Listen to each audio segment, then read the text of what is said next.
জেলমুক্ত হচ্ছেন না সুজয় কৃষ্ণ ভদ্র।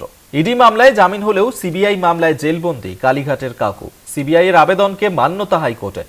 সুজয় কৃষ্ণ ভদ্রের আগাম জামিনের আবেদন খারিজ। নির্দেশ বিচারপতি জয়মাল্য বাগচির ডিভিশন বেঞ্চের।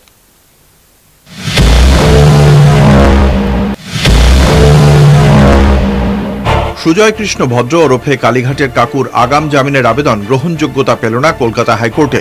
আগাম জামিনের আবেদন খারিজ। এখনই জেলমুক্ত হচ্ছেন না সুজয় কৃষ্ণ ভদ্র। ইডি মামলায় জামিন হলেও সিবিআই মামলায় জেলবন্দি।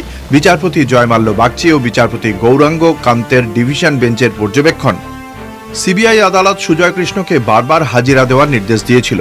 বিচারকের কাছে সুজয় কৃষ্ণকে হেফাজতেও চাওয়া হয়। সুজয় কৃষ্ণ সশরীরে বা ভার্চুয়ালি হাজিরা দেননি। আইনগত দিক থেকে সুজয় কৃষ্ণ ইতিমধ্যেই গ্রেপ্তার আছেন, ফলে আগাম জামিনের বিষয় খতিয়ে দেখার প্রয়োজনই নেই। এদিন সুজয় কৃষ্ণ ভদ্রের আইনজীবী মিলন মুখোপাধ্যায় আদালতে সওয়াল করেন, সুজয় কৃষ্ণকে নিম্ন আদালতে হাজির করার নির্দেশ মানে তাকে হেফাজতে রাখার ওয়ারেন্ট নয়, প্রোডাকশন ওয়ারেন্ট জেলের সুপারকে দেওয়া হয়েছে। সুজয় কৃষ্ণকে প্রোডাকশন ওয়ারেন্ট দেওয়া হয়নি, যার মানে সুজয় কৃষ্ণ ভদ্র এখনও গ্রেপ্তার নন।